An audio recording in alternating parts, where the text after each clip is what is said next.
Hi guys, welcome back to my channel, or welcome if you are new.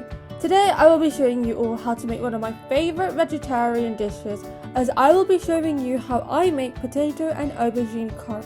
Not only are aubergines delicious, but they're also really healthy. A systematic review and a meta-analysis in 2013 from the BMJ found that an increased intake of dietary fiber was associated with a decrease in cardiovascular and coronary heart disease, and aubergines are a great source of fiber.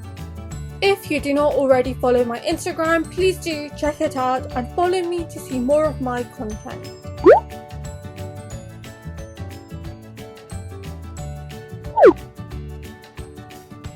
And of course, by following me on Instagram, you can get to know me better by watching my stories, and you can also see exclusive behind the scenes content.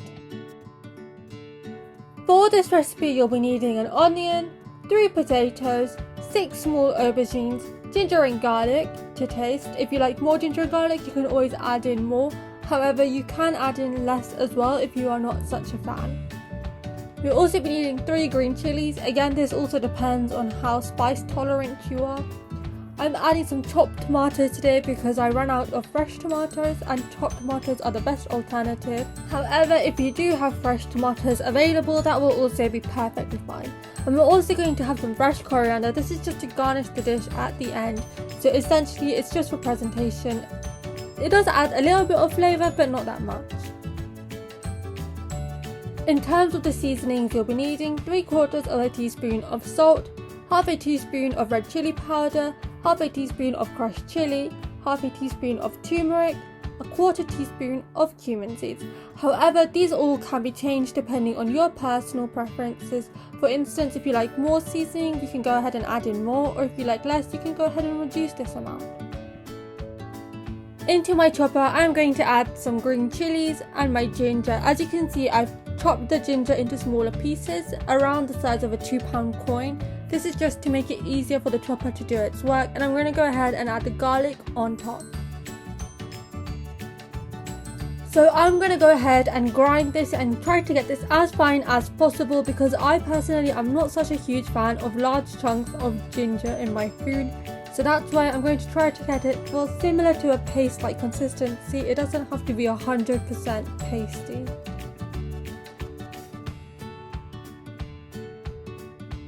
Let's commence by frying our onions on medium heat until they become translucent.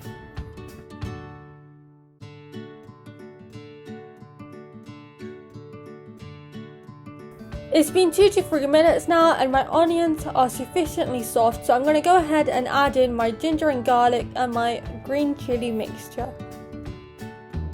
I'm going to ensure that this mixture is incorporated properly by giving it a good stir and just mixing the onions with the mixture.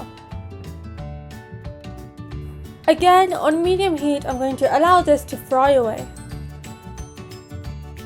After 2 to 3 minutes, we're going to go ahead and add in our chopped tomatoes, or if you want, you can add in fresh tomatoes as well. Both of them are perfectly fine for this dish. Notice that adding in the cool tomatoes or chopped tomatoes really does bring down the temperature of the dish and prevents it from burning really quickly. After a further 2 or 3 minutes, we're going to add in our spices and our salt. As you can see, by adding in the spices, our dish has really changed colour and looks absolutely delicious now. Let's allow the spices to really develop their flavours by allowing this to simmer away on medium heat for 3 to 4 minutes. I've cut the small aubergines into quarters, as you can see, and I've allowed them to soak away in some water because I did not want them to change colours whilst I was cooking the dish. Now that it's been a couple minutes, I'm going to add in our aubergines without the water. We do not want to add in the water at this point. Let's engulf the aubergines by stirring them and allowing them to be fully covered with a delicious flavour.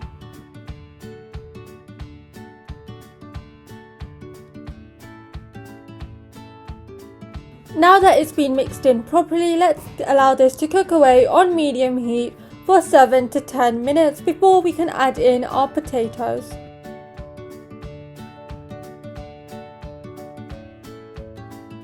It's been around 5 minutes now and I've come back to look at it, and as you can see it's released its own water. I have not added in any water in here at all and it is cooking very well. So I'm just going to give this another stir just to prevent it from burning from the bottom. If you wanted to, you could actually just eat the aubergine by itself like this. You do not need to add in the potatoes. It will also be very delicious. However, I personally like the mixture of potatoes in here because not only does it add a new flavour, but it also adds in a very nice new texture.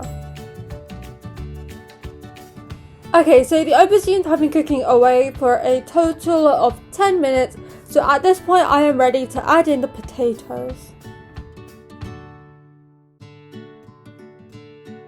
I've actually cut the potatoes into somewhat smaller pieces, so as you can see they are bite-sized and they will be perfect in this dish as this size.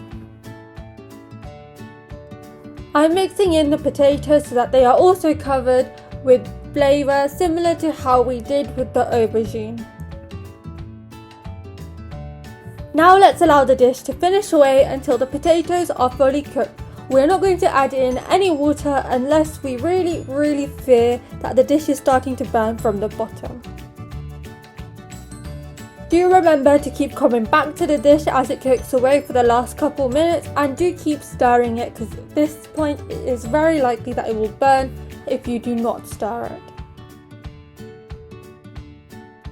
As tempting as it's looking, unfortunately this dish is not yet complete because my potatoes have not fully cooked yet, so I'm going to allow it to cook away for a couple more minutes.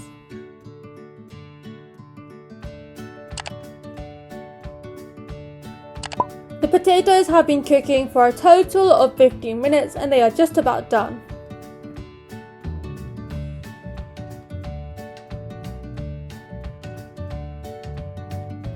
As you can see, they do really look intensely flavoursome and very tempting indeed.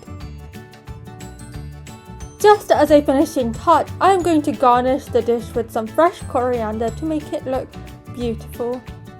The potato and aubergine curry is now ready and it is looking very appetizing. I cannot wait to try it. And here is the final result. I hope you guys did like my recipe. If you did, please don't forget to give it a thumbs up and subscribe if you haven't already. In the comment section down below, please let me know what you guys want to see next time. Thank you so much for watching. See you next time. Bye!